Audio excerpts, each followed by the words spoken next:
ओम सूर्याय नमः। जय श्री कृष्ण दोस्तों, आज की वीडियो में आप लोग सुनेंगे अचला सप्तमी रथ सप्तमी व्रत की कथा। माघ मास के शुक्ल पक्ष की सप्तमी को इस दिन को माघी सप्तमी, सूर्य सप्तमी, रथ सप्तमी, आरोग्य सप्तमी या अचला सप्तमी आदि नामों से जाना जाता है।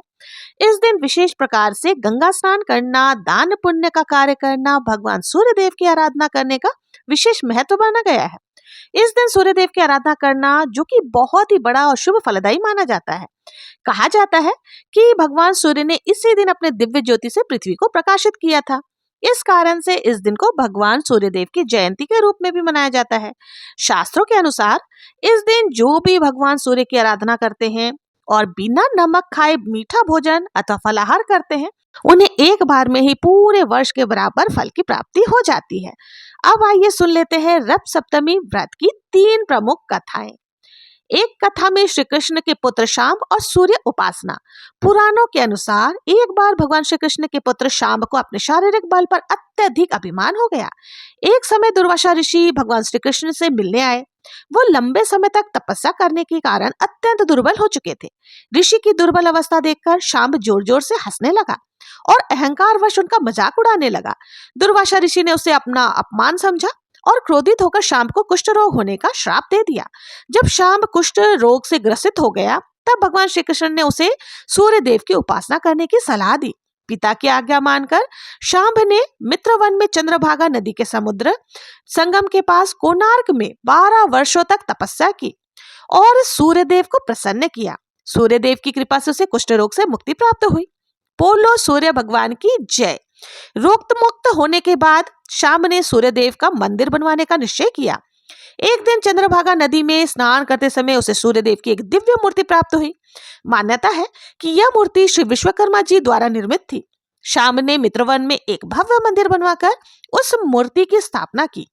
तब से यह स्थान अत्यंत पवित्र माना जाने लगा और यह क्षेत्र अर्क क्षेत्र अथवा पदम क्षेत्र के नाम से प्रसिद्ध हुआ।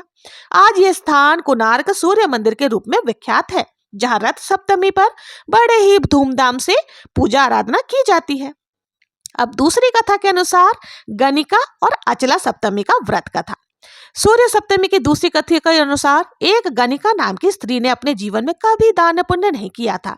जब उसका अंतिम समय निकट आया तो वो वशिष्ठ मुनि के पास पहुंची और बोली, गुरुदेव, मैंने कभी दान पुण्य नहीं किया, अब मुझे मुक्ति कैसे मिलेगी? तब वशिष्ठ मुनि ने कहा, माघ मास के शुक्ल पक्ष की सप्तमी को अचला सप्तमी कहते हैं। इस दिन किया गया दान अन्य दिनों की अपेक्षा 1000 गुना फल देता है। तुम अचला सप्तमी के दिन पवित्र नदी में स्नान करना, भगवान सूर्य देव को जल अर्पित करना, दीप दान करना और उस दिन एक बार बिना नमक के भोजन करना। गणिका ने मुनि के बताए अनुसार विधि से अचला सप्तमी का व्रत पूजन किया। कुछ समय के बाद उसने शरीर त्याग दिया और उसे स्वर्ग में महान पद प्राप्त हुआ। इस प्रकार अचला सप्तमी के व्रत से उसे पुण्य और मुक्ति का फल मिला। बोलो सूर्य नारायण भगवान की जय। अब आइए सुनते हैं तीसरी कथा, यशोवर्मा और पुत्र का आरोग्य। एक लोक कथा के अनुसार एक महान राजा यशोवर्मा के पास राज्य संचालन के लिए कोई उत्तराधिकारी नहीं था। बहुत मन्नतों और पूजा पाठ के बाद उन्हें एक पुत्र की प्राप्ति हुई, परंतु वह पुत्र शारीरिक रूप से दुर्बल था। उसे एक संत ने राजा को बताया कि पुत्र की यह अवस्था उसके पूर्व जन्म के कर्मों के परिणाम स्वरूप हुआ है। यदि वो श्रद्धा से रथ सप्तमी का व्रत पूजन करे तो उसे आरोग्य की प्राप्ति होगी। राजा के पुत्र ने संत की सलाह अनुसार विधि विधान से रथ सप्तमी का व्रत पूजन किया। सूर्य देव की कृपा से उसका स्वास्थ्य ठीक हो गया और आगे चलकर उसने अपने राज्य का कुशलता पूर्वक शासन किया। जो मनुष्य रथ सप्तमी के दिन श्रद्धा से सूर्य देव की पूजा आराधना करते हैं, उन्हें निरोगी काया, धन धान्य और उत्तम संतान की प्राप्ति होती है। बोलो प्रेम से सूर्य भगवान की जय। रथ सप्तमी की पूजा किस प्रकार से करनी चाहिए वो भी जान लेते हैं। देखिए, रथ सप्तमी के दिन प्रातःकाल किसी पवित्र नदी में स्नान करें। यदि संभव ना हो तो घर के ही जल में गंगा जल मिला करके स्नान करें। स्नान करने के बाद सूर्य देव को अर्घ्य दे। अर्घ्य देते समय मंत्र बोलें, ओम सूर्याय नमः 3 बार आप इस मंत्र का उच्चारण करें। घर के बाहर या आंगन में 7 रंगों की रंगोली बनाएं। 4 रंगोली के मध्य दीपक जलाएं और सूर्य देव की पूजा करें। 5 लाल पुष्प, चावल, दूर्वा, चंदन, फल आदि अर्पित करें। सूर्य देव के सामने गायत्री मंत्र का जप करें। गेहूं, गुड़, तेल, तांबे का पात्र, लाल वस्त्र आदि किसी भी जरूरतमंद को दान स्वरूप दें। फिर परिवार सहित भोजन करें। 7 घोड़े और उनका अर्थ साथ भगवान सूर्य के रथ के 7 घोड़े 7 दिनों के प्रतीक माने जाते हैं। यह सूर्यदेव की ऊर्जा, प्रकाश और जीवन शक्ति का भी प्रतीक है। जिनकी कुंडली में सूर्य कमजोर होता है या स्वास्थ्य खराब हो, शिक्षा में बाधा आ रही हो या आर्थिक उन्नति ना हो रही हो, उन्हें सूर्य सप्तमी के दिन सूर्य उपासना और दान से विशेष लाभ प्राप्त होता है। इस प्रकार रथ सप्तमी की कथाएं पूर्ण होती है। प्रेम से बोलिए सूर्य देव की जय। अब आइए सुन लेते हैं गणेश जी की कथा। एक गांव में 2 माँ बेटी रहती थी। बेटी अपनी माँ से बोली, गांव में सब लोग मेला देखने जा रहे हैं, मैं भी मेला देखने जाऊंगी। माँ बोली कि वहां बहुत भीड़ होगी, तू बहुत छोटी है, गिर पड़ गई तो चोट लग जाएगी।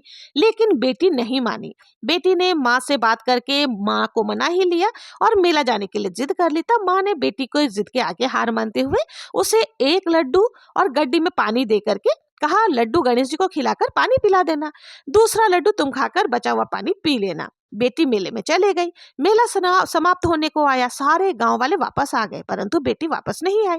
वो गणेश जी के पास बैठी रही। गणेश जी को कहा, एक लड्डू आप खा लो, पानी पी लो, बचा हुआ लड्डू मैं खाऊं, पानी मैं पीऊंगी। मुझे पूरी रात यही कहती रही। गणेश जी ने सोचा, यदि मैं लड्डू खाकर पानी नहीं पीऊंगा तो ये लड़की घर नहीं जाएगी और इसका दोष मुझे ही लगेगा। इसलिए गणेश जी लड़की का रूप धारण करके आए और लड्डू लेकर के खा लिया और पानी पी लिया और कहा, मांगो बेटी, क्या मांगना चाहती हो। वो सोचने लगी, मैं क्या मांगू, मुझे तो मांगना आता ही नहीं। फिर उसने मन में अन्न, धन, महल, पोत सब कुछ मांग लिया, खेत खलियान आदि सब कुछ मांग लिया। इतना ही मांग लेती हूँ गणेश जी। गणेश जी ने मन ही मन कहा कि तुम तो बहुत चतुर निकली और कहा, तथास्तु, तुमने जो कुछ भी मन में सोचा है वो सभी कुछ तुम्हें मिल जाएगा। बेटी घर पहुंची तो माँ इंतजार कर रही थी कि बेटी इतनी देर कहाँ लग गई। बेटी ने कहा, आपने ही तो कहा था कि गणेश जी को लड्डू खिलाकर पानी पिलाकर ही वापस आना। मैं तो गणेश जी को लड्डू खिलाकर पानी पिलाकर आई हूँ। देखते ही देखते जो भी बेटी ने मन में सोचा था वो सब कुछ घर में हो गया। सारा घर धन से भर गया। हे गणेश जी महाराज, जैसे आपने उन माँ बेटी पर बरसे, वैसे ही महाराज जैसे आपने माँ बेटी पर धन बरसाई, कृपा बरसाई, वैसे इस कहानी को कहते सुनते हुकारा भरने वाले पर भी अपनी कृपा दृष्टि बनाए रखना। बोलो गणेश जी महाराज की जय। इस तरह से हमारे सूर्य सप्तमी व्रत की कथा जो है वो पूर्ण हो जाएगी।